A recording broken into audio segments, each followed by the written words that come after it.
ব্যস্ত শহরের নির্জন হাইওয়েটি হঠাৎ পুলিশের গাড়ির সাইরেনের আওয়াজে মুখরিত হয়ে উঠল। একটা ব্ল্যাক কালারের জিপি ছুটে যাচ্ছে আর তার পেছনে পুলিশের গাড়িগুলো ছুটে যাচ্ছে।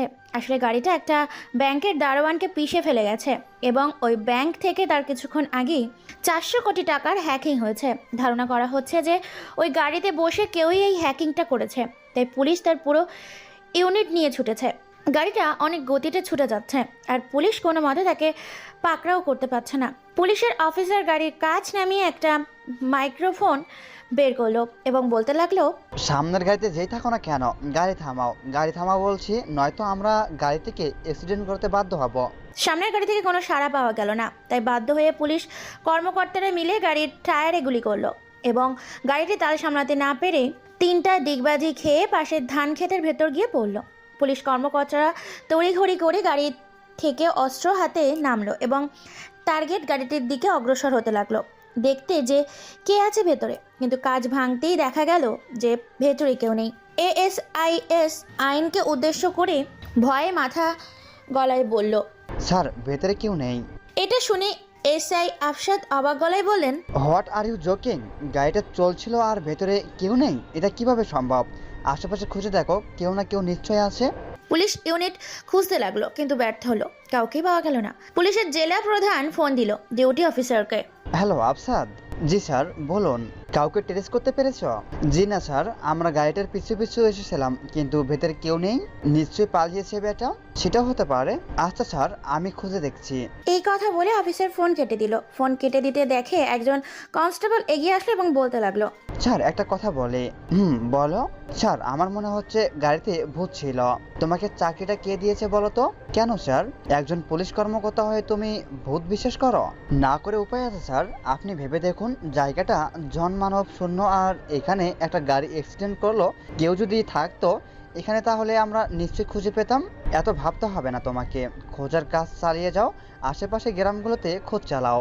এই, তুই টেবিলে বসে বসে কি করছিস? টেবিলে বসেছিল সাব্বির। তখনই পেছন থেকে দরজা দিয়ে ঢোকার সময় সাব্বিরের ভাবি কথাটি বলল, আরে ভাবি তুমি, আমি তো আমার সায়েন্সের অ্যাসাইনমেন্ট করছিলাম। সায়েন্স অ্যাসাইনমেন্ট কম্পিউটারে? আরে ভাবি, তুমিও না যেটা বোঝো না সেটা নিয়ে কেন কথা বলো বুঝি না। তুমি আর্টস নিয়ে পড়াশোনা করেছো, তুমি কি বুঝবে সায়েন্সওয়ালাদের প্যারা? বুঝতে হবে না, অনেক রাত হয়েছে, ঘুমোতে যাও এখন। ভাবি চলে গেল। সাব্বির দরজাটা লক করে দেয়। টেবিলের সাইডে ব্যাগের নিচ থেকে ল্যাপটপটা বের করলো সাব্বির। ল্যাপটপে এখনো কয়েকটা সফটওয়্যার রান করছে। ল্যাপটপটা শাটডাউন করে বিছানায় এসে বসলো সাব্বির এবং একটা চার্ট বানাতে লাগলো। চার্টে কিছু লোকের নাম আর লিস্ট আছে আর লেখা সব নামের পাশে তারিখ দেওয়া আছে। সকালে ব্রেকফাস্ট টেবিলে সাব্বির বসে বসে ব্রেকফাস্ট করছে। ব্রেকফাস্ট যখন শেষ পর্যায়ে তখনই একটা সাইকেলের বেল শোনা গেল। কে যেন আসছে এদিকে। সাব্বিরের খুব একটা বড় বাড়ি না, 5 শতাংশ জায়গার ওপর 3 তলা একটা ফ্ল্যাট বাড়ি। নিচতলায় এবং দ্বিতীয় তলা ভাড়া দেওয়া হয়েছে আর একেবারে ওপরে সাব্বিররা থাকে। সাব্বিরের ভাই ভাবি, সাব্বিরের ভাইয়ের ছেলে রিশান, আর সাব্বিরের আর কেউ নেই। গেটে রাতুল কড়া নাড়ছে আর ডাকছে, এই সাব্বির, দরজা খোল। সাব্বিরের ভাবি দরজা খুলে দেয় এবং রাতুল ভেতরে এসে বসে। রাতুলকে দেখে সাব্বিরের ভাবি খাওয়ার কথা জিজ্ঞেস করলে রাতুল বলে সে খেয়ে এসেছে। সাব্বির খাওয়া শেষ হলে সাব্বির বের হয় বাসা থেকে ক্লাবের উদ্দেশ্যে। এখন সাব্বিরের সম্বন্ধে একটু বলে নিই। সাব্বির এবার ক্লাস 10-এ পড়ে, সায়েন্স নিয়ে। সাব্বিরের ভাই একটা কেমিক্যাল কোম্পানির মালিক, যেটা সাব্বিরের বাবারই ছিল, কিন্তু একটা দুর্ঘটনায় তারা মারা যায়। তারপর থেকে সাব্বিরের ভাই সবটা দেখাশোনা করে। আর জানতে হবে না, বাকিটা পরে জানবেন।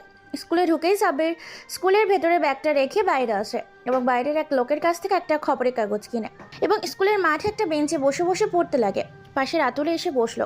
খবরের কাগজের প্রথম পাতায় এসে সাব্বিরের চোখ আটকে যায় একটা খবরে, রাতুলেরও। রাতুল সাব্বিরের দিকে তাকাচ্ছে আর সাব্বির রাতুলের দিকে তাকাচ্ছে। সাব্বির আর রাতুলের চোখ খবরের কাগজে আটকে গেছিল। খবরের কাগজে লেখা ছিল যে ভুতুড়ে হ্যাকারের আক্রমণে অতিষ্ঠ শহর। গতকাল রাতে হ্যাক করা হয় আমাদের শহরের সবচেয়ে বড় ব্যাংক। ব্যাংকটির মোট 8 জন মানুষের অ্যাকাউন্ট থেকে 50 কোটি টাকা করে 400 কোটি টাকা হ্যাক করা হয়েছে। পুলিশ সন্দেহের জেরে একটা গাড়িকে ধাওয়া করে। জানা যায় গাড়িতে কেউই ছিল না। তাহলে গাড়িতে কে চালাচ্ছিল, ভূত না মানুষ? এইটা আমাদের শহরের ব্যাংক না? আমাদের শহরেরই ব্যাংক এটা, কিন্তু হ্যাকারের বিষয়টা একটু ঘোলাটে লাগছে। এটা কি হ্যাকারের কাজ না কোনো ভূত টুত? আরে বেটা, ভূত কি কম্পিউটার চালাতে পারে নাকি? আমি কি জানি, আজ পর্যন্ত কোনো দিন শুনিনি যে ভূতে কম্পিউটার চালায়। ভূতকে গাড়ি চালাতে দেখেছি, তাও আবার ছবিতে। সেটা তো আমিও দেখেছি। আমার না অনেক শখ একজন বড় মাপের হ্যাকার হব এবং মানুষের উপকার করব। হ্যাকার হওয়া মুখের কথা না, সাইবার ওয়ার্ল্ডে টিকে থাকতে দম লাগে, দম। আর কি কি লাগে?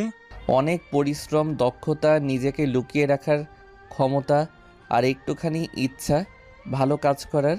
ব্যাস, তুইও হতে পারবি, কিন্তু হ্যাকিং জগতের অনেক ডার্ক সাইড আছে, সেসব থেকে নিজেকে দূরে রেখে চলতে হয়। সাব্বির একদমই পুরোটা পড়ল। আচ্ছা, এত সুন্দর সুন্দর কথা বললি, কিন্তু তুই এসব জানিস কিভাবে? রাতুল ভ্রুকোচকে জিজ্ঞেস করলো। আরে আমি কিভাবে জানি মানে? সেটাই তো, তুই কিভাবে জানিস? আমি ওই দিন একটা আর্টিকেল পড়েছিলাম হ্যাকিং নিয়ে, ওইখান থেকে জানতে পেরেছি। ব্যাস এতটুকুই, আর কিছু না। সাব্বির একটা মুচকি হাসি দিল। ও আচ্ছা, আমিও তো ভাবলাম তুই নিজেই কত বড় হ্যাকার টাকার। হব বেটা, আমি কই আর কই হ্যাকার, আমার মতো জোকার হবে হ্যাকার? হবি হবি, তুই যেগুলো আমাকে বললি সেগুলো নিজেকে বল, তুইও হতে পারবি। সাব্বিরের কপালে হালকা চিন্তার ভাঁজ পড়ে। হ্যাঁ হ্যাঁ, আমিও হ্যাকার হব, হ্যাকার দ্য জোকার, হা হা হা। এইসব কথা বলতে বলতে স্কুলের বেল বেজে গেল। সাব্বির আর রাতুল দ্রুত পায়ে স্কুলের দিকে অগ্রসর হতে লাগলো। ক্লাসে ঢুকে সাব্বির আর রাতুল ওদের বেঞ্চে বসে পড়লো। স্যার চলে আসলো এবং ক্লাস নিতে শুরু করলো। আজ ক্লাসটা সাব্বিরের চোখ কেমন যেন ফাঁকা ফাঁকা লাগছে। হ্যাঁ, সাব্বির যা ভেবেছে তাই। আজকে ক্লাসে দুটো মেয়ে আসেনি যাদের সাব্বির গতকাল দেখেছিল। সাব্বির এসব চিন্তা বাদ দিয়ে পড়াশোনায় মনোযোগ দিল।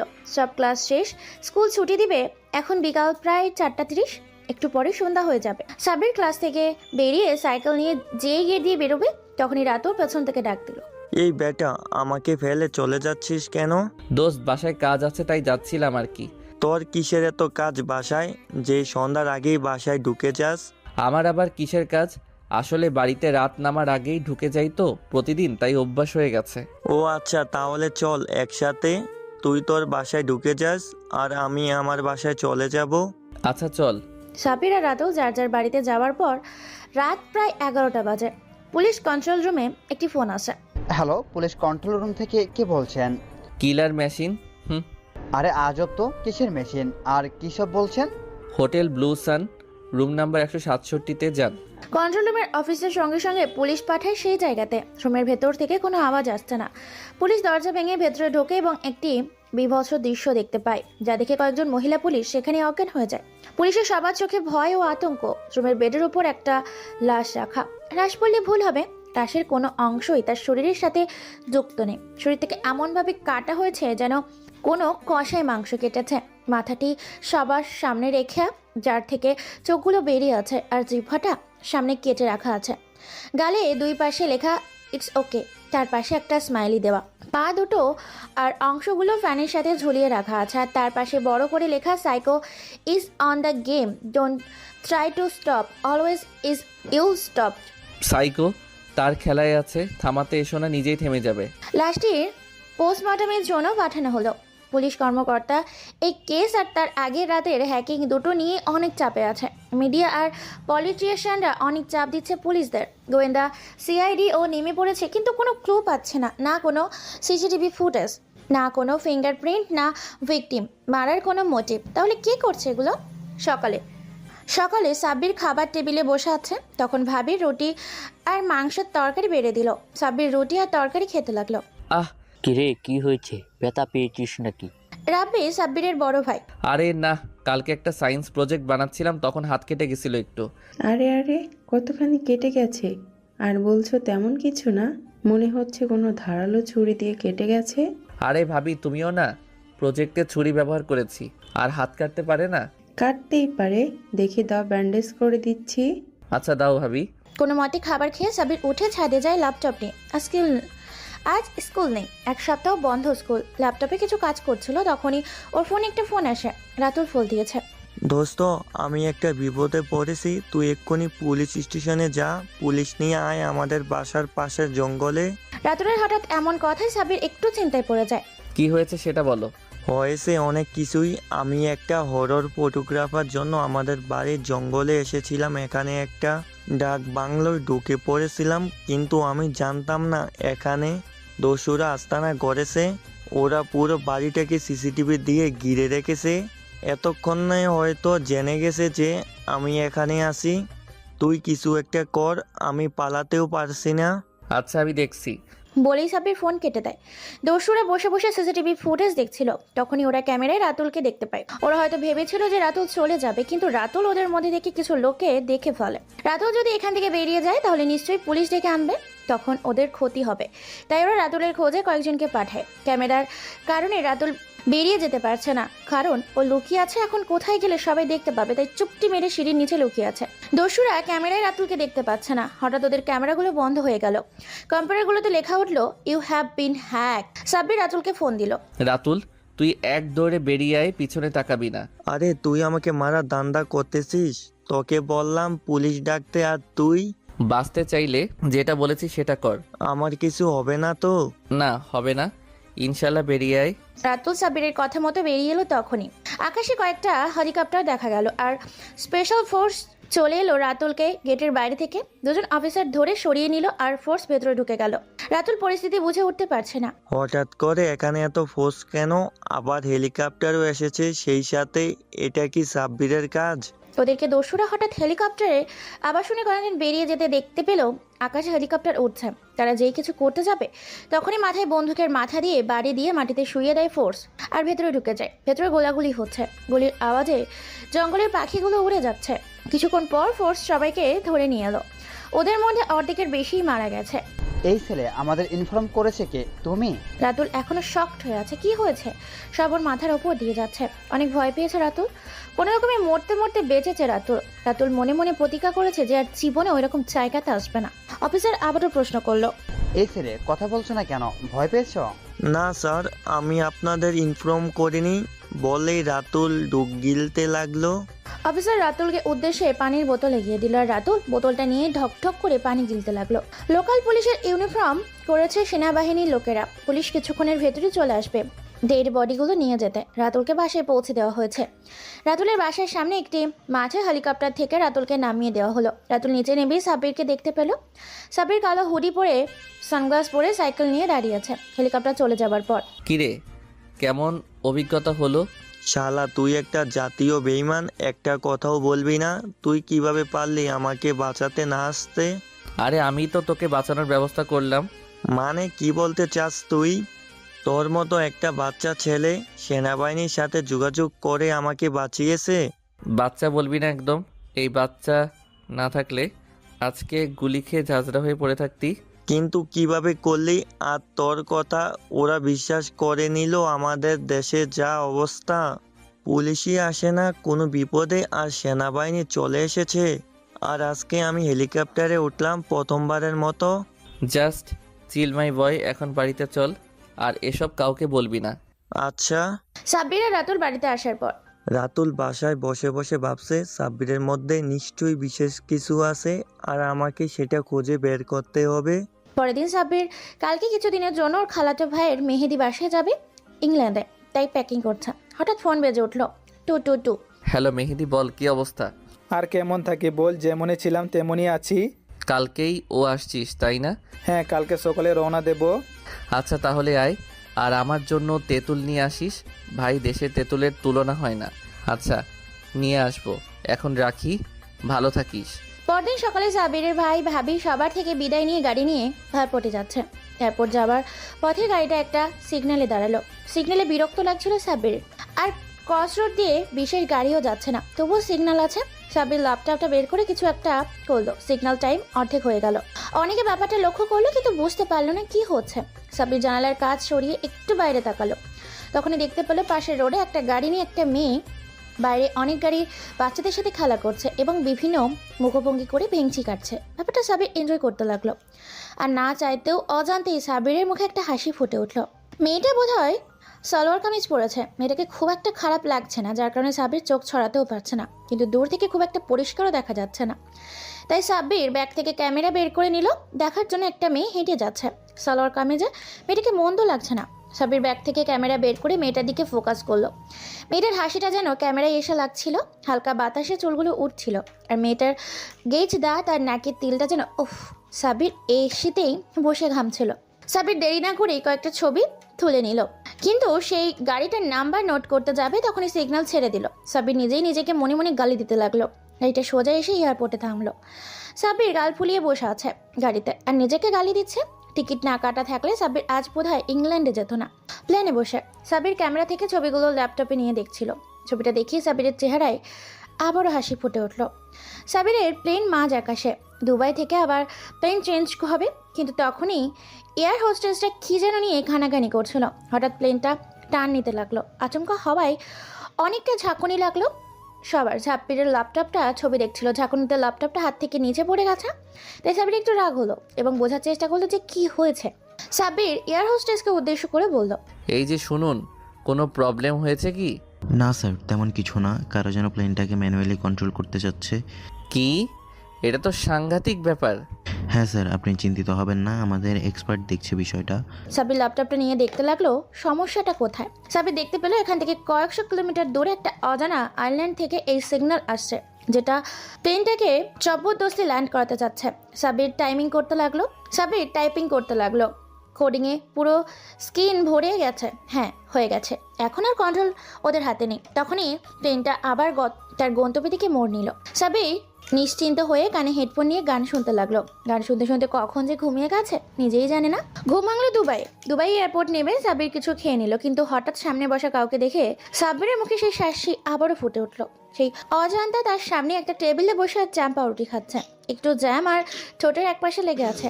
সাব্বিরের মনে চাইছে হাত দিয়ে মুছে দিতে, কিন্তু সেটা সম্ভব না। সাব্বিরের ঘোর থেকে বেরোলো এবং ভাবতে লাগলো, এই মেয়ে এখানে কিভাবে? তাহলে কি আমরা সাথেই এসেছে একই প্ল্যানে? কিন্তু আমি দেখলাম না কিভাবে। সাব্বিরের নিজের ওপর নিজেরই রাগ হতে লাগলো। তখন এয়ারপোর্টের টিভিতে দেখানো হলো প্লেন যেটা বাংলাদেশ থেকে এসেছে সেটা হাইজ্যাক হতে চেয়েছিল হাইজ্যাক করাদের দ্বারা, কিন্তু যে সবাইকে বাঁচিয়েছে এটা থেকে সাইবার এক্সপার্টদের মতো এটা এমন কেউ করেছে যে প্লেনেই উপস্থিত ছিল। এটা বলেই টিভিতে সাব্বিরের লাইভ দেখাতে লাগলো। সাব্বির হুডি দিয়ে নিজের চেহারা ঢেকে নিল, কিন্তু সবাই সাব্বিরকে দেখে ফেলেছে। এয়ারপোর্টের কিছু বড় মাপের কর্মকর্তা সাব্বিরের দিকে এগিয়ে আসছে। সাব্বির নিশ্চিতভাবে বসে আছে আর ওই মেয়েটির দিকে তাকিয়ে আছে। কর্মকর্তা এগিয়ে আসলে তাদের পেছনে আরো কিছু সাংবাদিকও এগিয়ে আসতে থাকে। সাব্বির খাবার অর্ডার করছিল, সেটা দিয়ে গেল। ওটার খাবার খাচ্ছে সাব্বির। অপরদিকে এয়ারপোর্টের সবাই সাব্বিরের দিকে আর চোখে তাকাচ্ছে আর ফিসফিস করছে। ওই মেয়েটিও সাব্বিরের দিকে তাকাচ্ছে। এয়ারপোর্টের মতো এত কোলাহল যেন ওদের দুজনের বিরক্তির কারণ না। কয়েকটা সিট সামনে বসে আছে ওরা। সাব্বির ভুলে পানি ভেবে জুস খেয়ে ফেলে। তখনই একসাথে অনেক মানুষকে একসাথে এদিকে যেতে দেখে সবার দৃষ্টি এদিকে যায় এবং সবাই বুঝতে চেষ্টা করে যে কি হয়েছে। তখনই Sabbir, you have to come with us. কেন? আমাকে দিয়ে আপনারা কি চান? আপনি আজকে আমাদের কত বড় বিপদের হাত থেকে রক্ষা করেছেন, এখন বলছেন যে কিছুই করেননি। আজব না, আমি কি করেছি? আর আপনারা এভাবে আমাকে টিভিতে ব্রডকাস্ট করছেন কেন? আরে আমি করেছিটা কি সেটা তো বুঝতে পারছি না। দেখুন, আপনাকে বিরক্ত করা আমাদের কোনো উদ্দেশ্য না। আমরা শুধু আপনাকে একটু সম্মানিত করতে চাই। আমার কোনো সম্মাননার প্রয়োজন নেই। আর আপনারা কিসের ভিত্তিতে ভাবছেন যে এটা আমি করেছি? কোনো ব্যক্তির প্রয়োজন নেই স্যার, আপনি প্রথম ব্যক্তি যে জানতে চেয়েছিলেন কি সমস্যা হয়েছে এবং জানতে পেরেছিলেন। আর আপনি জানতে পারার পরই আপনি নিজের ল্যাপটপ বের করে কি যেন করলেন এবং একটু পরেই প্লেন আমাদের কন্ট্রোলে চলে আসলো। আমি চাই না আপনারা আমাকে বিরক্ত করুন। আর আমার কোনো সম্মাননার প্রয়োজন নেই। যদি আপনাদের মনে হয় থাকে যে আমি কিছু করেছি আপনাদের জন্য, তাহলে দোয়া করবেন, ব্যাস এতটুকুই। এই কথা বলার সাথে সাথেই ওনারা চলে গেলেন। সাব্বির এখনো ওখানেই বসে আছে আর সবাই ওকে এলিয়েনের মতো দেখছে, যেন ভিন গ্রহের প্রাণী পৃথিবীতে অবনত হয়েছে। প্লেন ছাড়ার সময় হয়ে গেছে। সাব্বির বসা থেকে উঠলো, উঠে চারিপাশে তাকালো, কি যেন খুঁজছে। হ্যাঁ, সাব্বির ওই মেয়েটি কি খুঁজছে। সাব্বির খুঁজতে খুঁজতে প্লেনে গিয়ে বসলো। প্লেনে ওর পাশের সিটেই কারোর হাসির আওয়াজ, সেদিকে তাকালো। কি মিষ্টি হাসি মেয়েটার, যেরকম সুন্দর শোনায় তেমনই মেয়েটির ঠোঁট বাঁকানো হাসির নেশায় পড়ে গেল সাব্বির।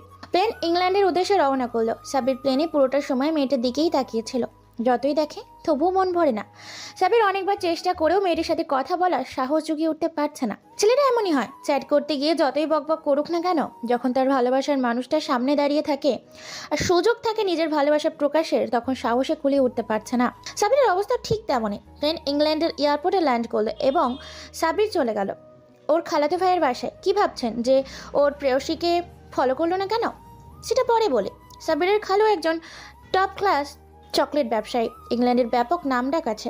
বাড়িতে পৌঁছালো সাব্বির এবং ভেতরে ঢুকলো। বড় আঙিনা হেঁটে বাড়ির সদর দরজায় যেতে একটু সময় লাগলো। গেটে বেল বাজাতে লাগলো সাব্বির, কিন্তু কেউ খুলছে না। সাবির আরও কয়েকবার বাজালো কিন্তু কেউ খুললো না। সাবির বাড়ির পাশের একটা টেলিফোন বুথ থেকে মেহেদিকে ফোন করলো। কয়েকবার বেল বাজার পর মেহেদি ফোন ধরলো। হ্যালো, কে বলছেন? আমি সাব্বির, তুই কই? আর বাড়িতে কেউ নেই? সরি রে, আব্বুকে কে যেন গুলি করেছে। আমরা হসপিটালে। কি, খালু হাসপাতালে? হ্যাঁ, আমরা সিটি হসপিটালে আছি, তুই এখানেই চলে আয়। আচ্ছা ওয়েট, আমি আসতেছি। সাবির হসপিটাল যাবার পর খালুকে দেখে অনেক মর্মাহত হলো সাবির, কারণ অনেক বাজেভাবেই আঘাত করা হয়েছে খালুকে। সাবির কারণ জানতে চাইলে বলে যে লোকাল মাফিয়ার কাজ। সাবির সবটা শুনে অনেক চটে যায়। মেহেদি সাবিরকে শান্ত করে। রাতে ইংল্যান্ডের একটি 50 তলা বিল্ডিংয়ের ওপর কয়েকটা হেলিকপ্টার উঠছে। হেলিকপ্টার ভেতরে সব আর্মিরা, তাদের হাতে অস্ত্র। তাক করা আছে বিল্ডিংয়ের ছাদের কিনারায় দাঁড়ানো কালো লেদারের হুডি পরা একটা ছেলে, যার হাতে একজন মানুষের কাটা মাথা আর বিল্ডিংয়ের ছাদের পুরোটা জুড়ে রক্ত দিয়ে লেখা ইটস ওকে। আর্মিরা গুলি করার জন্য প্রস্তুত, কিন্তু ছেলেটার কোনো নড়াচড়া না দেখে কিছু করছে না। হঠাৎ একটা গুলি ছোড়া হলো ছেলেটির পায়ে, কিন্তু ছেলেটি ওদিকে না তাকিয়ে হাতে থাকা ছিন্ন মস্তকটি ছুঁড়ে মারে, যেটার ওপর গুলিটা লাগে এবং সাথে সাথেই হাত পা ছড়িয়ে পড়ে, লাফ দেয়। ছেলেটা লাফ দিয়ে নিচে পড়ে যায়। আর্মিরা হেলিকপ্টার নিয়ে খুঁজতে আরম্ভ করে, কিন্তু পাচ্ছে না খুঁজে। একেবারে যেন হাওয়ায় ভ্যানিশ হয়ে গেছে এরকম একটা পরিস্থিতি। এত লাইট আর দলবল নিয়েও বিল্ডিং সহ কোনো জায়গাতেই কাউকে পাওয়া গেল না। এই কেস নিয়ে তদন্ত কমিটি বসলো এবং সমস্ত প্রুফ একত্র করা হলো, কিন্তু কোনো ট্রেস পাওয়া যাচ্ছে না। তখনই সবার মনে পড়লো যে কিছুদিন আগেও বাংলাদেশেও এরকম একটা কেস হয়েছে। ওটাতেও লাশের সাথে মাথা ছিল না এবং রক্ত দিয়ে লেখা ছিল ইটস ওকে। কয়েকজন সিবিআই সদস্যর ঘাড়ে এই কেসের জিম্বা চাপালো তদন্ত কমিটির হেড হলো রাজ এবং সজীব। অন্যদিকে টিভিতে খবর দেখছিল মেহেদি। তখনই দেখতে পেল ওর বাবাকে যে মেরেছে, মানে খুন করার চেষ্টা করেছে, সে নাকি হত্যা হয়েছে। কয়েক মুহূর্তের জন্য খবরটা মেহেদির মনে আনন্দ সঞ্চার করলেও মেহেদি ভাবতে লাগলো এটা কার কাজ হতে পারে। মেহেদি হাসপাতালে ছিল, সাব্বিরকে অনেকক্ষণ ধরে দেখতে পাচ্ছে না মেহেদি। কোথায় যেন গেছে সাব্বির। মেহেদি সাব্বিরকে খুঁজতে লাগলো পুরো হাসপাতাল জুড়ে, কিন্তু সাব্বির কোথাও নেই। এই শহরটা তেমন কেউ নেই সাব্বিরের পরিচিত যার কাছে সাব্বির যেতে পারে। সাব্বির তাহলে কোথায় গেল? মেহেদি যেই হাসপাতালের বাইরে যাবে তখনই সাব্বিরের পাশের একটা ডিপার্টমেন্টাল স্টোর থেকে বেরোতে দেখে সাব্বিরের হাতে কফির কাপ আর মোবাইল। সাব্বির ট্রাফিক সিগন্যাল কাটিয়ে এপাশে এলো। কি রে, তুই কোথায় ছিলি এতক্ষণ? কেন? এই তো পাশে একটা ব্যাডমিন্টন টুর্নামেন্ট হচ্ছিল, সেখানে। তুই কি কিছু জানিস না? আমি আবার কি জানবো, পাগল নাকি তুই? হ্যাঁ, আমি পাগল। তুই একা একা এই অচেনা দেশে অজানা শহরে ঘুরে বেড়াচ্ছিস, আমার টেনশন হয় না নাকি? আরে চিল ম্যান, এত হাইপার হচ্ছিস কেন? আর কি হয়েছে সেটা বল। ড্যানিয়েল মারা গেছে।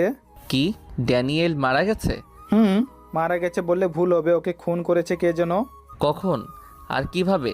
মেহেদি সবটা খুলে বলে সাব্বিরকে। সাব্বির মেহেদির বলে যা হয়েছে বেশ হয়েছে, জানোয়ারটার এমন দশারই হওয়ার ছিল। পরদিন সাব্বির ওর খালুর বাড়িতে আসে, ঘুম থেকে উঠেছে অনেকক্ষণ যাবত, কফির জন্য বসে আছে। কয়েকজন বুয়া কফি দিয়ে গেল। সাব্বির একটা মিষ্টি হাসির বিনিময় করে কফিটা নিল এবং চুমুক বসালো। কিছুক্ষণের জন্য চিন্তায় বিভোর হয়ে গেল। মেহেদিও কফি হাতে এসে বসে পড়ল এবং সাব্বিরকে চিন্তিত দেখে বলে উঠল, কি রে, তুই এমন ভাব নিয়ে কোন চিন্তায় বিভোর হয়ে আছিস? তেমন কিছু না, এমনি ভাবছিলাম খালু বাড়িতে ফিরবেন কবে। আজকে না, সম্ভবত কালকে আসবে।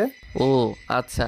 অন্যদিকে কেসের ইনভেস্টিগেশন অফিসার রাজ এবং সজীব তদন্ত করতে করতে বাংলাদেশে গিয়ে পৌঁছেছে। ওনারা বাংলাদেশের সেই সাইকো কিলারের কেসটি ঘেটে দেখলেন এবং সব একেবারে হুবহু মিলে যাচ্ছে, কিন্তু কিছু জায়গা পৃথক এবং কিছু বিষম্য আছে। তবুও বলা যায় যে এগুলো একজনেরই কাজ, কিন্তু কে যে আর দুটো মার্ডারের মাঝখানে সবচেয়ে ব্যবধান কম। ইন্সপেক্টর তার কেবিনে বসে আছে। সিবিআই অফিসার সজীব আর রাজ বসে বসে কেস নিয়ে আলোচনা করছে। অফিসার, আপনার কি মনে হয় এ কাজগুলো একজনের?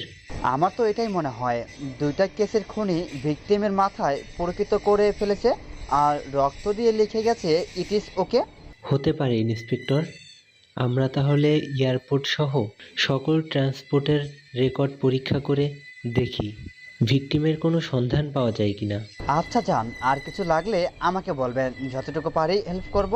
4 বছর পর সাইকো দ্য কিলার মেশিনের খোঁজ এখনও অব্যাহত রয়েছে। পুলিশ সিবিআই কেউ খুঁজে বের করতে পারেনি সাইকোকে, কারণ সাইকো কোনো প্রমাণ রাখে না তার কাজের। সাইকো এই 5 বছরে আরও 5 শতাধিক খুন করেছে, যেন মানুষ মারা তার কাছে কোনো ব্যাপারই না। 4 বছরে এই পর্যন্ত সাইকো প্রায় 87,000 লক্ষ কোটি ডলার হ্যাক করেছে এবং সব গরিব লোকেদের মাঝে বিতরণ করে দিয়েছে। দেশ বিদেশে প্রায় সকল ক্ষেত্রে সকল গভর্নমেন্টের সাইকোকে ভয় পায়। সাইকো মানুষ মারার কাজে যতটা দক্ষ হ্যাকিং এ সাইবার ওয়ার্ল্ড, ডার্ক ওয়ার্ল্ড সহ সবাই সাইকোর নামে কাঁপে। প্রতি সপ্তাহে অন্তত একজন সাইকোর হাতে মরবেই। এই জন্যই সাইকোর নাম পেয়েছে সাইকো দ্য কিলার মেশিন। আজকেই সাইকো হ্যাকার একজন রুশ প্রেসিডেন্টকে হত্যা করেছে, যার জন্য গোটা পৃথিবীতেই কয়েক দফা তদন্ত কমিটি বসানো হয়েছে, কিন্তু লাভ নেই। সাইকোকে খুঁজে বের করা গোটা একটা বিশাল সমুদ্রের সুই খোঁজার মতো। অনেকে সাইকোর নাম ব্যবহার করে পপুলার হওয়ার চেষ্টাও করেছে, কিন্তু পুলিশ কালানি খেয়ে নিজের জালিয়াত বলে স্বীকার করেছে। ব্রিটিশ কাউন্সিল দাবি করে যে ব্রিটিশ আর্মিরা সাম্প্রতিক একটি অভিযানে সাইকোকে মেরে দিয়েছে, কিন্তু এসব ভুল প্রমাণ হয় যখন সাইকো তার টুইটার অ্যাকাউন্টে একটা টুইট করে যে আমাকে মারবে, হা হা, আমাকে মারবে। আমাকে তো তখনই মারতে পারবে যখন ওই খোদা আমার উদ্দেশ্যে মালাকুল মৌতকে প্রেরণ করবে। সাইকোকে মারার গুজব ছড়িয়ে লাভ নেই। সাইকো ছিল, আছে এবং থাকবে। সাইকো আবারও পোস্ট করেছে যে আজকে সাইকো লাইভে আসবে। গোটা শহর সহ পুরো দুনিয়ায় হিড়িক পড়ে গেছে সাইকোকে দেখার। কেউ সাইকো হ্যাকারকে আজ পর্যন্ত দেখেনি, কেবল নাম শুনেছে। সাইকো আজকে লাইভে আসছে, যাকে দেখার জন্য হিড়িক পড়ে গেছে সবাই। আইকন এবং সার্কলের কুখ্যাত সাইকো কিলারকে আজকে সবাই দেখবে। সাইকোকে বিখ্যাত করেছে তার সমাজ সেবা, আর কুখ্যাত করেছে তার 5% মার্ডার। ঘড়িতে টিক টিক আওয়াজ হচ্ছে, চারদিকে তাকিয়ে আছে গোটা দুনিয়ার মানুষ। Russia, France, Vietnam, England, France, America, Bangladesh, India সহ পৃথিবীর প্রায় সকল দেশের সাইকো কিলার অনেক জনপ্রিয়, আবার অনেকের ভয়ের কারণ। ঘড়িতে 7টা বাজে। হ্যাঁ, সাইকো লাইভে আসবে। টিভি চ্যানেলগুলোর সকল প্রোগ্রাম বন্ধ হয়ে যেতে লাগলো এবং সাইকোর সম্প্রচার শুরু হলো। সব টিভি চ্যানেলের মোবাইলে কেবল সাইকোকে দেখা যাচ্ছে। সাইকো সবার ফোন কম্পিউটার হ্যাক করে নিয়েছে, যার জন্য সময় এখন সাইকোর কন্ট্রোলে। সারা পৃথিবীর প্রায় অধিকাংশ সাইলেন্টের দখল নিয়ে নিয়েছে সাইকো কিলার। সাইকো ক্যামেরা থেকে হাত দিয়ে সরিয়ে নিল, চেহারা দেখা যাচ্ছে না, কেবল কালো হুডি পরা একটা ছেলেকে দেখা যাচ্ছে যে একটা লাইটের নিচে বসে আছে, আর পেছনে একটা বড় দেওয়াল জুড়ে কেবল মানুষের নামের লিস্ট। কেমন আছেন সবাই? আশা করি ভালো নেই, কারণ আমি ভালো থাকতে দেইনি। হা হা হা। এটা শুধু তাদেরই বললাম যারা আমার টার্গেট লিস্টের আশেপাশে আছেন, আর যারা কোনো সমাজ বিরোধী অপকর্ম করেন না তাদের আমাকে ভয় পেতে হবে না। আমি ভিলেন না, আমি শুধু একটা নাম। আমিও একজন মানুষ, কিন্তু আমাকে আপনাদের থেকে পৃথক করেছে আপনাদের মধ্যে থাকা কিছু লিডার, কিছু লোক, কিছু চোর, আর কিছু থাক আর নাই বললাম। এখন আপনাদের মনে প্রশ্ন জাগতেই পারে যে আপনি নিজেই তো অনেক বড় মাপের খুনি আর চোর, তাহলে অন্যদের শাস্তি দেওয়ার অধিকার কোথা থেকে পান? হ্যাঁ, আমি খুনি, কিন্তু আমি মানুষ খুন করি না। আমি সমাজের, রাষ্ট্রের, পৃথিবীর থেকে কীট মানে পোকা মারছি, মানুষ না, কারণ এরা মানুষের কাতারেই পড়ে না। আর যে ভাই আর বন্ধুরা আমাকে এখন ট্র্যাকিং করার চেষ্টা করছেন তাদের বলছি লাভ নেই ব্রো। আমি ধোঁয়াশা, আমি অন্ধকার, আমি এমন একজন যে নিজের অস্তিত্ব নিলেই খুঁজে বেড়াই। তাহলে আপনারা আমাকে খুঁজবেন কিভাবে? হা হা। আর কিছু বলার নেই আমার। আমি আমাকে খোঁজার চেষ্টা করে লাভ নেই। আইন শৃঙ্খলা বাহিনীর যারা আছেন আর সাইবার এক্সপার্ট সবাই যার যার কাজ করুন। আমাকে ছাড়াও আরও অনেকে আছে, তাদের খুঁজে বের করুন, শাস্তি দিন। আমি প্রকাশ্যে খুন করি আর ওরা অন্তরালে। Happy life and be careful, because আপনিও হতে পারেন আমার নেক্সট টার্গেট। এই বলে সাইকো সবার কম্পিউটারে ফোন, স্যাটেলাইট অ্যাক্সেস ছেড়ে দিল। সকল টেলিভিশনে কেবল এখন সাইকো কিলারকে নিয়ে নিউজ প্রচার হচ্ছে। অন্যদিকে আমাদের গল্পের নায়ক সাব্বির মাত্র বাড়িতে প্রবেশ করলো। বড় ভাই অফিসে আছে আর ভাবি সাহেবা টিভিতে সিরিয়াল দেখছে। সাব্বির এক পা দুপা করে বাড়িতে ঢুকছে। ভাবির নজর এড়িয়ে হঠাৎ কিসে যেন সাব্বিরের পা পড়ে আর কটকট শব্দ হয়। ভাবি টিড়ি ছিঁড়ে ঘুরে তাকায়, সাব্বির যেন সারা চেহারা লাল হয়ে আছে।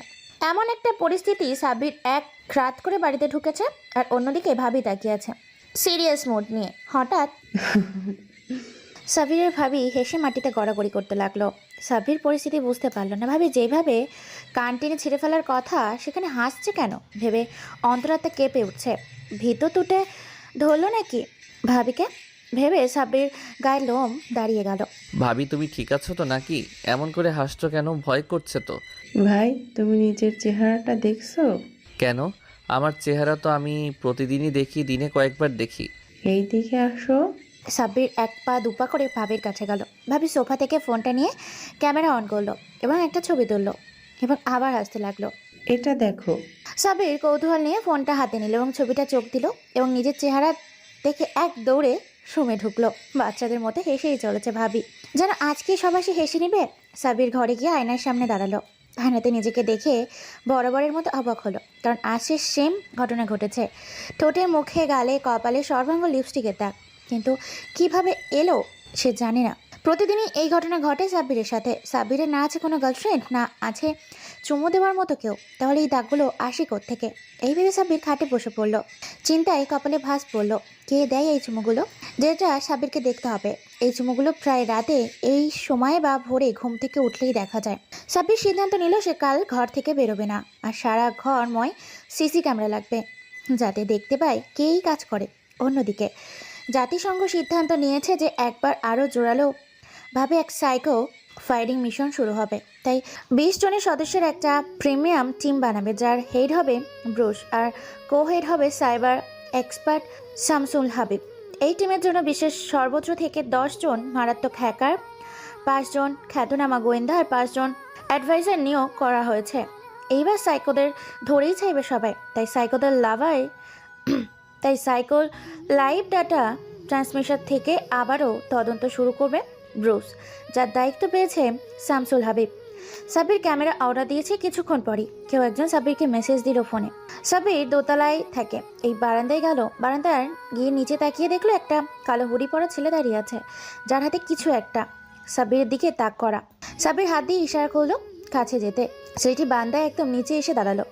সাব্বির একটা দড়ি নামিয়ে নিচে যেটাতে ছেলেটি তার হাতে থাকা ব্যাগ দড়িতে বেঁধে দিল। সাব্বির ব্যাগটা উপরে টান নিল। ব্যাগটা বেশি না, ছোটই। ব্যাগ নেওয়া হলে ছেলেটা সাব্বিরের হাত দিয়ে বিদায় জানায় এবং ঝোপের আড়ালে লোকটা সাইকেল নিয়ে চলে যায়। সাব্বির রুমে এসে ব্যাগটা টেবিলের ওপর রাখলো, চারপাশে তাকালো।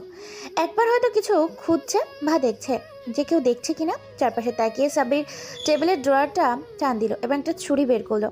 সেলোটেপ পেঁচানো ব্যাগটা কেটে একটা প্যাকেট বের করে নিল, যেটা একটা ফোনের বক্সের মতো কিছুটা ছিল। সাব্বির বক্সটা খুলে ফেললো এবং ভেতর থেকে বেরিয়ে এলো 3টা ক্যামেরা, যেগুলো সাইজ একটা আঙুলের 3 ভাগের 1 ভাগ হবে, মানে অনেক ছোট। এছাড়াও একটা মিনি কন্ট্রোলার আর অ্যান্টেনা। হ্যাঁ, এতক্ষণ বোঝা গেল যে সাব্বির কি করতে চলেছে। সাব্বির ক্যামেরাগুলো ওর ঘরের 3 কোণায় লাগিয়ে দিল, যাতে ফাঁস হয় এবং সমাধান হয় লিপস্টিকের দাগের রহস্যকরগুলো।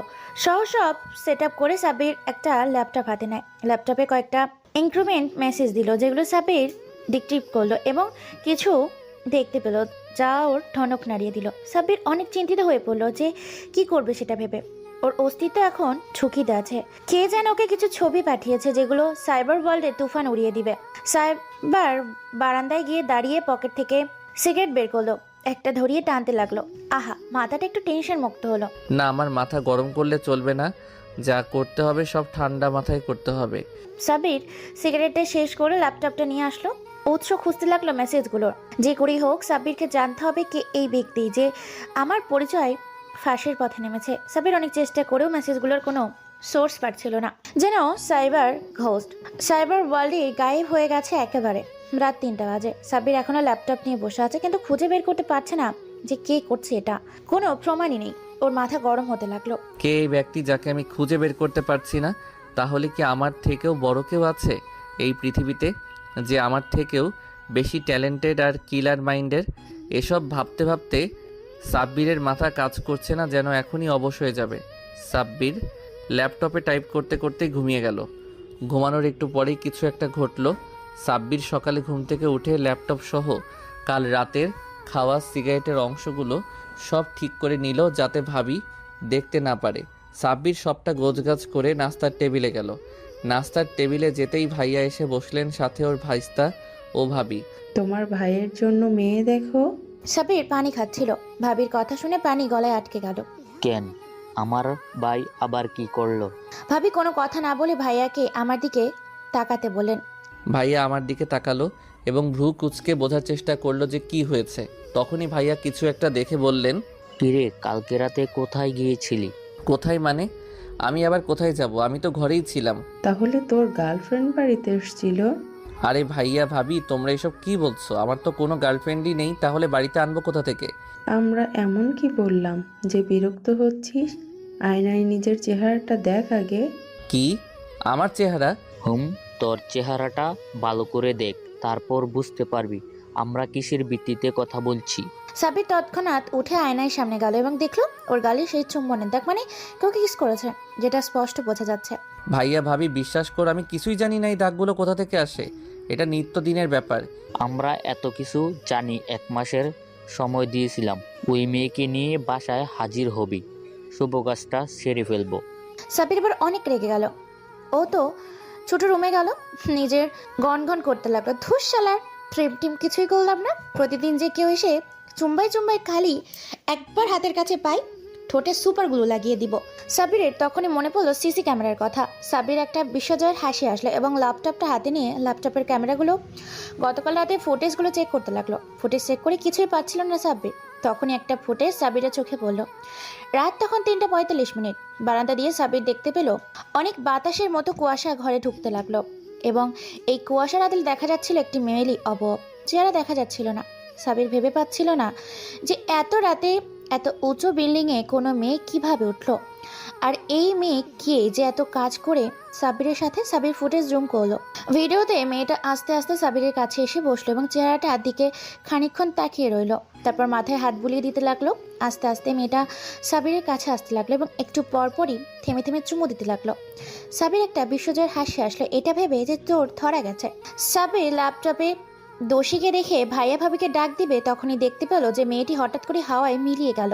সাবির ভয়ে ভয়ে ল্যাপটপ বন্ধ করলো এবং ভাবতে লাগলো, এটা আমি কি দেখলাম। ইয়া আল্লাহ, ওটা কি ছিল? ভূত নাকি আবার? কিন্তু ভূত হলে আমার গালে চুমু খাই কেন? গালটাই তো খেয়ে নিতে পারে। সাব্বির না, আমাকে এর গোড়ায় পৌঁছাতে হবে এবং রহস্যগুলোর সমাধান করতে হবে, যে করেই হোক। রাত 2টা, আর্মি ক্যাম্পের ভেতরে কিছু লোকেরা কথা বলছে। স্যার, আমাদেরকে এই বিষয়টা নিয়ে তদন্ত করতে হবে। না, এই বিষয় এগিয়ে নিজের ক্ষতি নিজেরা ডেকে এনো না। ভালো আছো, ভালো থাকো। কিন্তু স্যার, আমরা এইভাবে তো কাউকে মানুষ মারার জন্য ছেড়ে দিতে পারি না। আর ও তো একটা মনস্টার, মানুষ মারে মশার মতো। এত বেশি কথা বলো কেন? আস্তে বলো, কেউ শুনে ফেলবে। আর সাইকো যদি এটা জানতে পারে তাহলে আমরা শেষ। তখনই ওই কক্ষের দরজায় কে যেন খড়া নাড়ে, ঠক ঠক ঠক ঠক ঠক ঠক। কেউ কি বাইরে আছে নাকি? আর্মি অফিসার একজন আরেকজনের দিকে তাকিয়ে বলল, এত রাতে আবার কে? দেখো, কোনো অফিসার হয়তো কিছু দরকার হয়েছে। একজন আর্মি অফিসার উঠে গেলেন দরজা খোলার জন্য। দরজা খুলে বাইরে কাউকে দেখতে পেলেন না। তখনই কিছু একটা রুমে প্রবেশ করলো গড়াতে গড়াতে। অফিসার নিজে তাকিয়ে দেখলো একটা স্টিল কালারের বোতল। হঠাৎ বোতলটা থেকে সাদা ধোঁয়া বেরোতে লাগলো, যেটার ধোঁয়ায় সারা ঘরবার সব কিছু দেখা যাচ্ছিল না। সকালে এদিক ওদিক ছোড়াছুড়ি করতে লাগলো, ভেবে যে শত্রুরা আক্রমণ করেছে, কিন্তু কেউই গলা দিয়ে কোনো আওয়াজ বের করতে পারছে না। যে চিৎকার দিবে বা কাউকে ডাকতে চায়, তার মুখটা যেন বন্ধ করে দেয়। সবার মনে অনেক আতঙ্ক। আস্তে আস্তে ধোঁয়াগুলো সরে যেতে লাগলো। আর্মিরা সবাই তাকিয়ে দেখতে পেল একটা লম্বা চোরা যুবক বয়সী একটা ছেলে কালো হুড়ি পরে দাঁড়িয়ে আছে, মুখে কঙ্কালের ডিজাইনের রুমাল বাঁধা, চোখে একটা হাসি, আর হাতে সাইলেন্সার লাগানো একটা বন্দুক, আর পায়ের কাছে কয়েকটা ধারালো ছুরি। অফিসাররা সবাই এই দৃশ্য দেখে ঢোক গেলেন এবং আর চোখে চারপাশে অস্ত্র খুঁজতে লাগলেন, কিন্তু কোনো কিছুই নেই। কোনো বন্দুক, রাইফেল, পিস্তল কিছুই নেই। যেগুলো ছিল সব উধাও হয়ে গেছে। আসলে সব উধাও হয়নি, সবই ছেলেটার পেছনে। এই কে তুই, আর কেন এখানে এসেছিস? একজন অফিসার মনের ভয় লুকিয়ে সাহস দেখিয়ে ছেলেটা কিছুই বলল না। ডান হাতের পিস্তলটা উঁচু করলো এবং বুক বরাবর একটা গুলি করলো। গুলিটা বুকের হৃৎপিণ্ড ফুটো করে পিঠের অন্য পাশ দিয়ে বেরিয়ে গেল। অফিসারের মুখ দিয়ে রক্ত বের হয়ে এলো ঝর্ণার মতো, আর অফিসার সোজা থপাস করে মাটিতে শুয়ে পড়লেন। আর নেই, উনি মারা গেছেন। এই দৃশ্য দেখে আরেকজন হামলা করতে গেলে ছেলেটা বাঁ হাতের ছুরিটা হামলা করার জন্য প্রস্তুত করে। অফিসার সোজা এসে ছেলেটার মাথায় ঘুষি মারতে গেলে ছেলেটা হাঁটু গেড়ে বসে এবং ছুরিটা নিজের পায়ের উল্টো পিঠে ফ্যাচ ফ্যাচ করে দুটো টান দেয় এবং লোকটি মাটিতে হাঁটু গেড়ে বসে পড়ে। আর বসে পড়ার সাথে সাথেই ছুরিটা গলায় বসিয়ে দেয় ছেলেটা। এইবার আর একজনও গেল না, 3জন একেবারে যাই হামলা করতে ছেলেটাকে একটু মুচকি হাসি দেয়, যেটা রুমালের বাইরে থেকেই বোঝা যায়। ছেলেগুলো সব ভয় পেয়ে যায় এবং থেমে যায়। এই কে রে ভাই তুই, আর আমাদের মারছিস কেন? ছেলেটা আস্তে করে ফিসফিসিয়ে বলল। সাইকো। এটা শোনার পর যারা বেঁচে ছিল তারা চোখ যেন কোটর থেকে বেরিয়ে আসার উপক্রম, ভয়ে সবার কলিজা শুকিয়ে যাবার উপক্রম। কোন মনে দাঁড়িয়ে আছে 2জনে, বাকি একজন তো ভয়েই মাটিতে লুটিয়ে পড়েছে। সবাই এতক্ষণ যাকে নিয়ে কথা বলছিল সেই বিপদ নামধারী আইজরা তাদের সামনে দাঁড়িয়ে আছেন। আজ তাদের মৃত্যু নিশ্চিত। সাব্বির যেই ওর ভাই ভাবিকে খবর দিবে সেই মেয়েটাকে দেখানোর জন্য তখনই দেখতে পেল যে মেয়েটা ধোঁয়ায় মিলিয়ে গেল, যেন হাওয়ায় মিশে গেল। এটা দেখে আর কাউকে ডাকতে গিয়েও সাহস পেল না সাব্বির। সাব্বির ভিডিওটা আরও একবার দেখলো, বোঝার চেষ্টা করলো যে আসলে ঘটনা কি, কিন্তু ভিডিওতে বারংবার একই ঘটনা দেখে খানিকটা না অনেকটাই বিচলিত হলো। ভাবলো যে হয়তো কোনো গ্রাফিক্স বা 3D ইফেক্ট যেমনটা সাইকো ব্যবহার করে, তাই ভিডিওটা কোনোভাবে সব অ্যাঙ্গেল থেকে দেখলো ব্যাপারটা বোঝার জন্য, কিন্তু কিছুই বুঝতে না পেরে সাবির এবার নিজেকে খুব অসহায় মনে করতে লাগলো। কেননা ও কোনোদিন কারোর কাছে হার মানেনি, কিন্তু আজ এই দৃশ্য চুম্বনকারীকে খোঁজার চেষ্টায় ব্যর্থ হয়ে নিজেকে একজন লুজার মনে করছে সাবির। জেদে হাতের ল্যাপটপটা একটা আছাড় দিল। ল্যাপটপটা পাকা ফ্লোরে পড়ে গুঁড়া হয়ে গেল। আজ জিনিস ভাঙার আওয়াজ পেয়ে সাব্বিরের ভাই ভাবি উপরে চলে আসলো এক দৌড়ে। দরজা দিয়ে ঢুকতেই ভাঙা ল্যাপটপ অনেক বিশেষ দেখে খানিকটা অবাক হলো। সাব্বিরের দিকে তাকিয়ে জিজ্ঞেস করলো যে ব্যাপার কি, কিভাবে বাংলো ল্যাপটপ? সাব্বির কোনো উত্তর না দিয়ে সোজা বের হয়ে গেল বাড়ি থেকে, সাথে ওর বাইক। সাব্বির বাড়ি থেকে বের হতেই সাইগো টিম থেকে মিশন অ্যালার্ট গেল সাব্বির। আজকে একজনকে মারার কথা আছে। সাব্বির ও সাজানো প্ল্যানের লিস্টে দেখলো যে আজকে কাউকে মারার কথা ছিল কিনা। হ্যাঁ, আজকে একজনকে মারবে, আর সেটা হলো একজন নামকরা পলিটিশিয়ান। সাব্বির অপেক্ষা করছে একটা কনফারেন্স হলের সামনে। কনফারেন্স শেষ হতেই দলে দলে লোক বের হতে লাগলো। সবার মধ্যমণি নেতাজি সবার সামনে গলার মালা আর হাত উঁচু করে সবাইকে শুভেচ্ছা জানাচ্ছে। সাব্বির একটা গাড়িতে বসে আছে, আর সামনে টার্গেট একটা স্পাইপার বন্দুক গাড়ির জানলা দিয়ে একটু বের করে রেখেছে। আর অন্যদিকে আজকে কোনোভাবেই সাইকো ফান্ডাররা জানতে পেরে গেছে যে সাইকো কিলারের মিশনের কথা, এবং ওত পেতে বসে আছে সাইকোকে ধরার জন্য। টিম হেড ব্রুসকে ইনফর্ম করেছে এক্সপার্ট শামসুর হাবিব। স্যার, আজকে আমাদের যে করে হোক সাইকোকে ধরতে হবে, সেটা ছলে বলে কৌশলে যেভাবেই হোক না কেন। হ্যাঁ, শামসুল হাবিব, আমাদেরকে আজকে নিজেদের সর্বোচ্চ প্রচেষ্টা চালাতে হবে।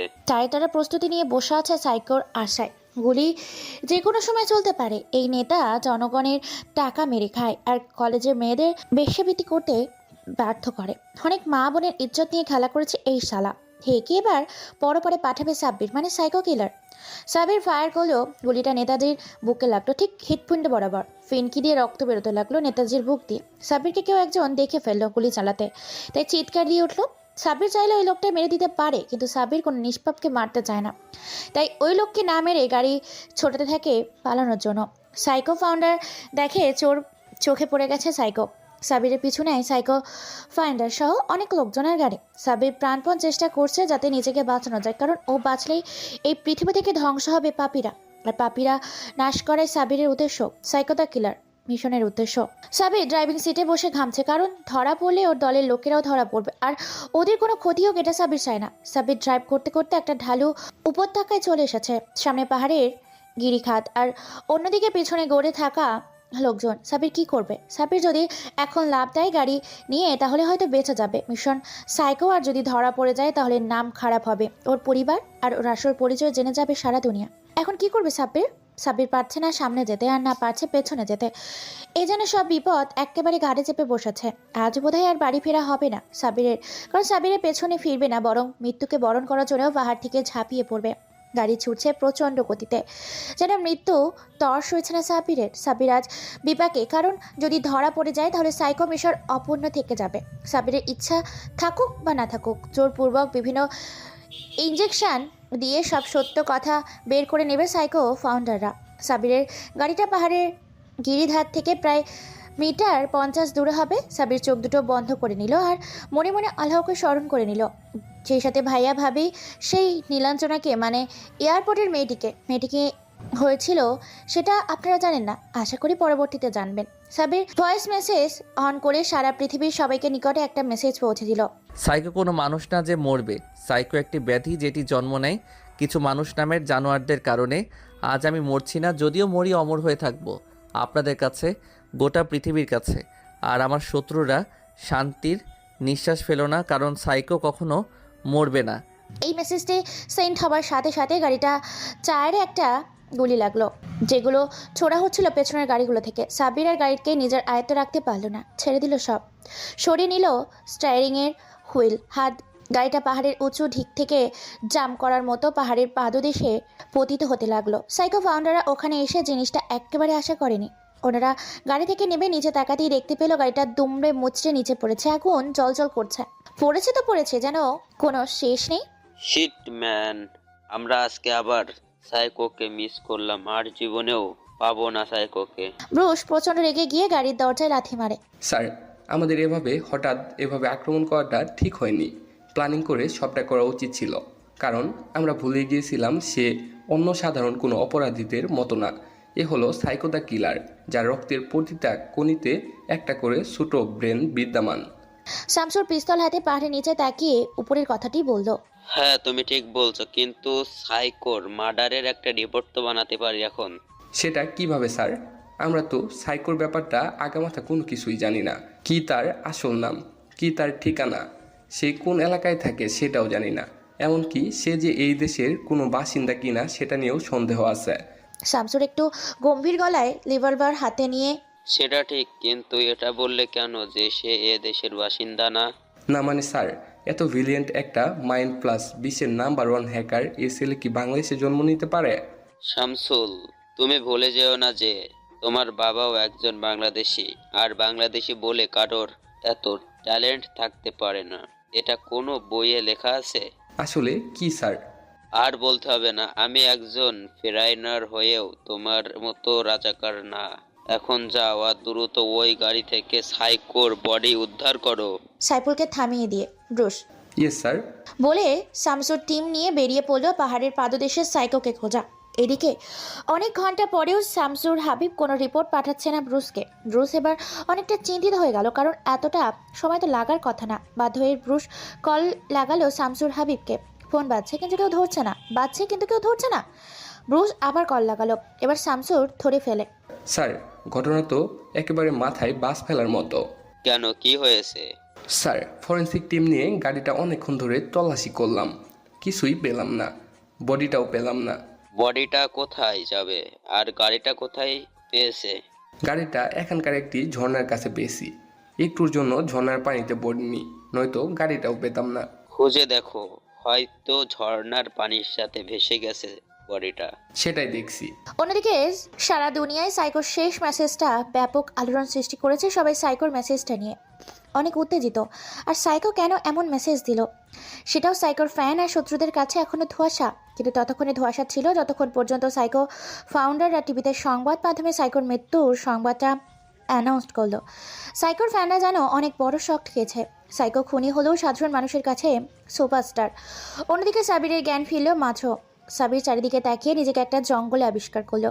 সাবির মনে করার চেষ্টা করলো সবটা, কিন্তু সাবিরের অ্যাক্সিডেন্ট হয়েছে। আর ওই পাহাড় থেকে পড়ার পর যে কেউ মারা যাবে, তাহলে সাবির এখনো বেঁচে আছে কিভাবে, যেটা সাবিরকে এখনো ভাবাচ্ছে। আর সাবির নিজের হাত পায়ের দিকে তাকিয়ে বুঝতে পারলো এতটুকু ক্ষত নেই, আর সারা শরীরে একটু ব্যথা পাওয়ার কোনো অ্যাক্সিডেন্টের চিহ্নটুকু নেই। সাবির হাঁটতে হাঁটতে অনেক দূর এগোতে লাগলো। পকেটে হাত দিয়ে নিজের মিনি কম্পিউটারটা বের করলো, কিন্তু কোনো সিগন্যাল পাওয়া যাচ্ছে না কোনো স্যাটেলাইটের। এটা দেখে সাবির অবাক না হয়ে পারলো না, কারণ পৃথিবীতে যে কোনো জায়গা থেকে স্যাটেলাইট সিগন্যাল পাওয়া যায়, হোক সেটা ঘন জঙ্গল বা সমুদ্র বা দ্বীপ। সাবির ভাবতে লাগলো যে কোথায় এসে পড়লাম। এখানে তো এই জঙ্গল আমাকে মেরে ফেলবে, কিন্তু আমি এখানে এলাম কি করে? যেখানে অ্যাক্সিডেন্ট করেছিলাম পাহাড়, সেখানে তো কোনো জঙ্গল নেই, আর জঙ্গল থাকলেও তো এত ঘন নয়। আশেপাশে লোকালয়ে নিশ্চিত ভেবেছিল, তাহলে আমি কোথায় আসলাম? আমি একা এই অবস্থায় তো এখানে কোনোদিন আসতে পারতাম না। তাহলে কি কেউ আমাকে নিয়ে এসেছে? সাবির যেই কথাগুলো ভাবছে তখনই নিজের হাতে কারোর ঠোঁটের লিপস্টিকের দাগের মতো কিছু দেখলো। আরে ভাই, এই জঙ্গলে অন্তত আমাকে ছাড় দাও। এখানেও সেই চুমাচুমির কারবার শুরু করে দিয়েছো। ছাড় দিতে পারি এক শর্তে। হঠাৎ এই কথাটা শুনে সাবির চারিদিকে তাকালো, কিন্তু কাউকে দেখতে পেল না। কে কে এখানে? সামনে এসো বলে সাবির পকেট থেকে রিভলভার বের করলো এবং লোড করে আশেপাশে তাক করতে লাগলো। আমাকে খুঁজে লাভ নেই, আমি ইচ্ছে না করলে এই জীবনেও আমাকে দেখতে পাবে না। এবার সাবিরের মনে ভয় কাজ করতে শুরু করলো।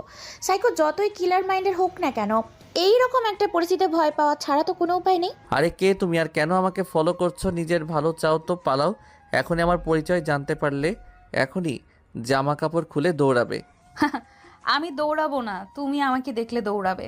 তুমি জানো আমি কে? হ্যাঁ আমি জানি তুমি সাইকো। তো তোমার ভয় করছে না? একটা মেয়ে মানুষ আমার সাথে এই জঙ্গলে এইভাবে কথা বলছো।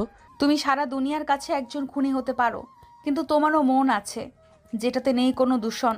তাই আমি তোমাকে ভয় পাই না। সাব্বির মেইলি আওয়াজটা শুনতে পাচ্ছে কিন্তু কাউকে দেখতে পাচ্ছে না। সাব্বির মেয়েটার সাথে কথা বলছে আর খুঁজছে। এই মেয়ে, কে তুমি? আর তুমি কোথায়? তোমাকে আমি দেখতে পাচ্ছি না কেন? দেখো, আমার সাথে ফাইজলামি করলে কিন্তু তোমার খবর আছে। তুমি আমার খবর করবে? তুমি দেখি কেমন পারো। এই বলে যেই আওয়াজের অধিকার নেই সাব্বিরের সামনে এসে দাঁড়ালো, থুকু ভাসতে লাগলো। সাব্বির কি বলবে ভেবে পাচ্ছে না, কারণ এটা মেয়ে নাকি অন্য কিছু। চেহারা সহ সারা শরীর নুরের মতো ঝকঝক করছে, আর মেয়েটির সাদা গ্রাউন্ড পরা আর পেছনে দুটো সাদা ডানা। এর মানে তুমি মানুষ না? এই বলে সাবির মাটিতে লুটিয়ে পড়লো। সাইকো হওয়া বেরিয়ে গেছে। সাবিরের যখন জ্ঞান ফিরল তখন কারোর চেহারা নিজের ওপর অনুভব করলো, যেন কেউ তাকিয়ে আছে উবু হয়ে। এই মেয়ে, আমার দিকে এভাবে তাকিয়ে আছো কেন? আরে ভাই, তুমি তো মেয়েই না, আল্লাহ মাহবুব জানে তুমি কি জিনিস। এই ছেলে, বেশি কথা বললে ঘাড় মোটকে দেবো। কি? তুই জানো আমি কে? দিব্যি জানি। আর তুমি যতগুলো মার্ডার করেছো সব আমার ইশারায় করেছো। আমি বলেছি তাই তুমি করেছো।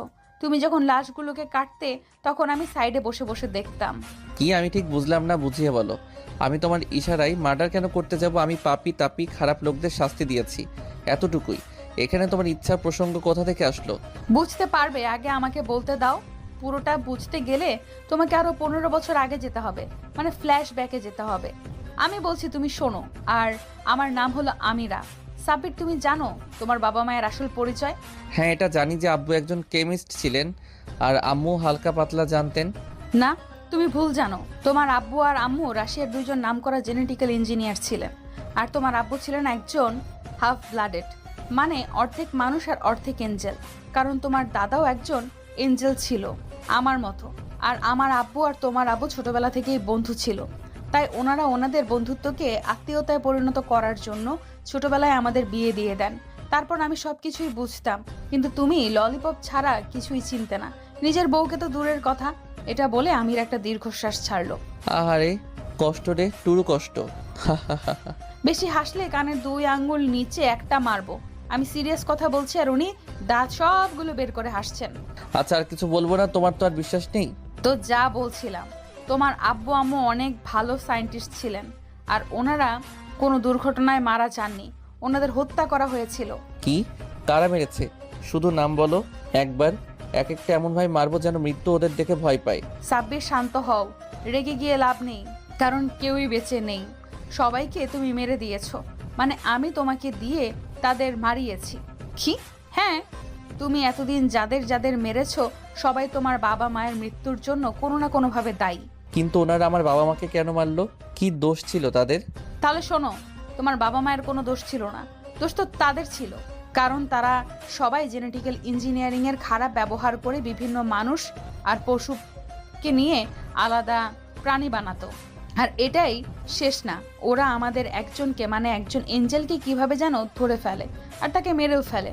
মেরে ফেলার পর ওই এঞ্জেলের লাশ থেকে তারা বিভিন্ন স্যাম্পল কালেক্ট করে আমাদের মতো হতে চেয়েছিল, কিন্তু তারা জানতো না যে তোমার বাবাও একজন এঞ্জেল।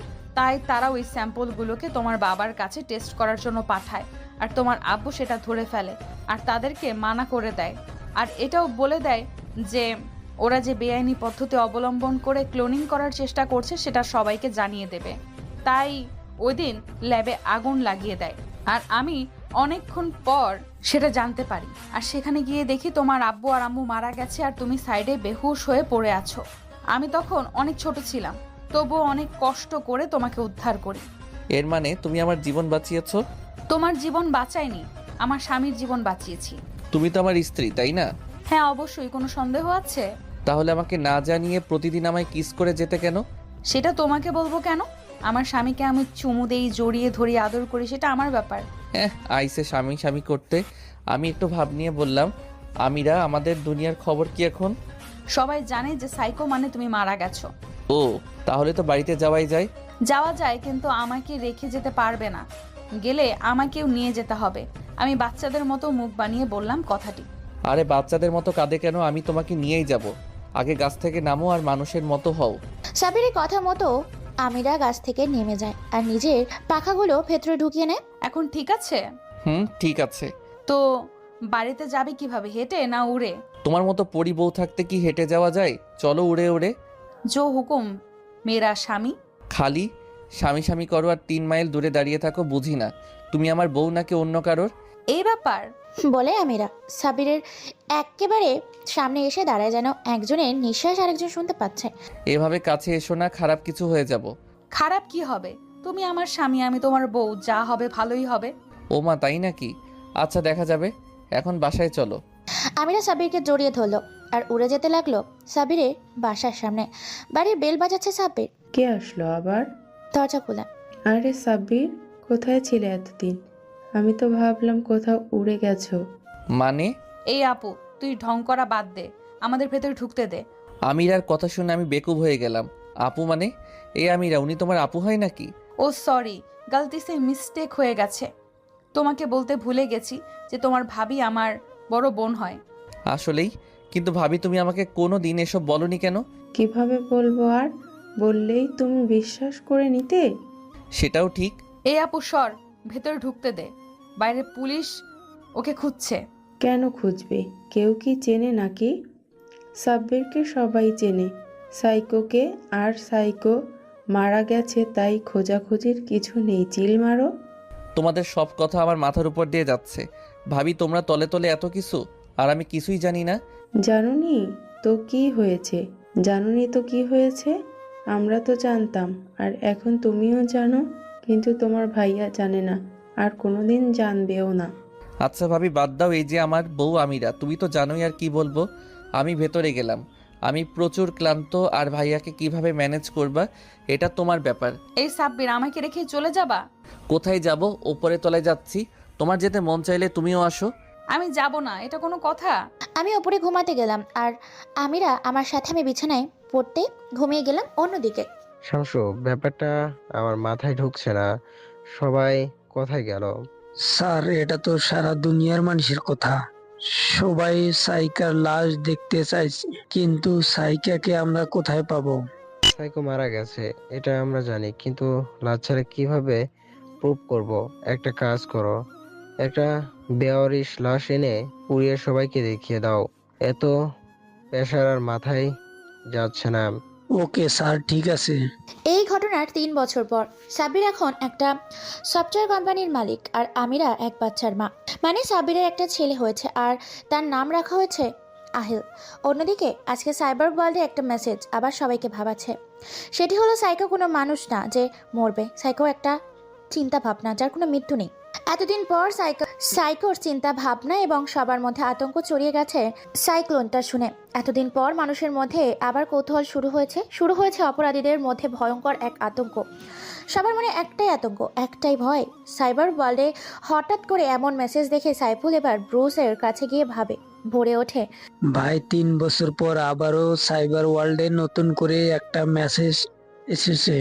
মেসেজটা এই ছিল, সাইকা কোনো মানুষ না যে মরবে, সাইকা একটু চিন্তা ভাবনায় যার কোনো মৃত্যু নেই। শামসুলের মুখে এরকম কথা শুনে রীতিমতো ব্রুস একটা ভয় পেয়ে যায়। ব্রুস ভয়ে তার গলা শুকিয়ে গেছে। হঠাৎ করে 3 বছর পর সাইকো নামটা কেমন যেন এক আতঙ্ক ছড়িয়ে দিয়েছে পুরো শহর জুড়ে। সাইবার ওয়ার্ল্ডের সাইবার সিকিউরিটিতে যারা নিমন্ত্রণকারী, তারা ভয়ে ও আতঙ্কে তাদের কলিজার পানি শুকিয়ে গেছে। ব্রুস বলে ওঠে এবার, এটা কি করে সম্ভব? 3 বছর পর হঠাৎ করে সাইকো নামটা কি করে এই নেট দুনিয়ার ভেসে আসতে পারে? ভাই, আমি নিজেও জানি না, আমরা কেউ বুঝতে পারতেছি না। আমার তো মনে হচ্ছে সাইকা মরেনি, বরং বেঁচে আছে। যদি সে বেঁচেও থাকে, তাহলে সে এতদিন কোথায় ছিল, আর হঠাৎ করে এতদিন পর কথা থেকে সে উঠে এলো? সেটাই ভাবার বিষয়, সবটা ভালো করে দেখতে হবে। তারা নিজেদের মতো কথায় প্রথম করতে থাকে, একে অপরের সাথে যোগাযোগ করতে থাকে। অন্যদিকে সব ভিড় নিজের অফিসে বসে কাজ করছে। এমন সময় টেবিলের উপর থাকা ফোনটা বেজে ওঠে। ফোনটা রিসিভ করতে ওপাশ থেকে সাব্বিরের ছেলে আহিল বলে ওঠে, বাবা তুমি কোথায়? তুমি দ্রুত বাসায় চলে আসো, তোমাকে ছাড়া আমি কোনো খাওয়া দাওয়া করবো না। ছেলের মুখে হঠাৎ এই কথা শুনে সাব্বির বেশ অবাক হয়ে যায়, কারণ আহিল এরকম সময় ফোন করছে এটা ভেবে তার মাথা কিছু আসছে না। সাব্বির বলে ওঠে, কেন বাবা, কি হয়েছে? তোমার মা কি তোমার কাছে নেই? তোমার আম্মুর সাথে খাওয়া দাওয়া করে রেস্ট নাও, আমি বিকেলে তোমাদের ঘুরতে নিয়ে যাব। ফোনের অফিস থেকে সাব্বিরের ছেলে আহুল আবার বলে ওঠে, তোমাকে আসতে বলেছি মানে তোমাকে আসতেই হবে বাবা, না হলে আমি কোনো কিছু খাবো না। আর আমি আজকে মায়ের হাতে না, তোমার হাতে খাইয়ে নেব। ছেলের মুখে এরকম কথা শুনে সাবিরের মুখে হাসি হাসি মুখে বলে ওঠে, ঠিক আছে বাবা, তুই যেহেতু চেয়েছিস তাহলে আমি কয়েকটা ফাইলের কাজ শেষ করে যাচ্ছি। আব্বু আম্মু বলে তোমার সাথে কথা বলবে, তোমরা কথা বলো। আর হ্যাঁ, আমি ওপরে গেলাম, তাড়াতাড়ি আসবে কিন্তু। তারপর আহিল আমিরার হাতে ফোনটা দিয়ে চলে যায়। সাবির বলে ওঠে, কি হয়েছে বলো তো, আজকে হঠাৎ আমাকে যেতে বললো? হ্যাঁ, তোমাদের বাপ ছেলে তো ঢং দেখলে বাপ যেমন হয়েছে ছেলেও তেমন হয়েছে, ঘাট তেরা। মানে আমি আবার কবে ঘাট তেরা হলাম? সোনা বউ আমার, কি হয়েছে বলবে? নিজে এসে দেখে যাও কি হয়েছে, সবকিছু কি ফোনে বলতে হবে? নিজের ছেলেকে এসে সামলাও। ওকে ঠিক আছে, আমি এখনই যাচ্ছি।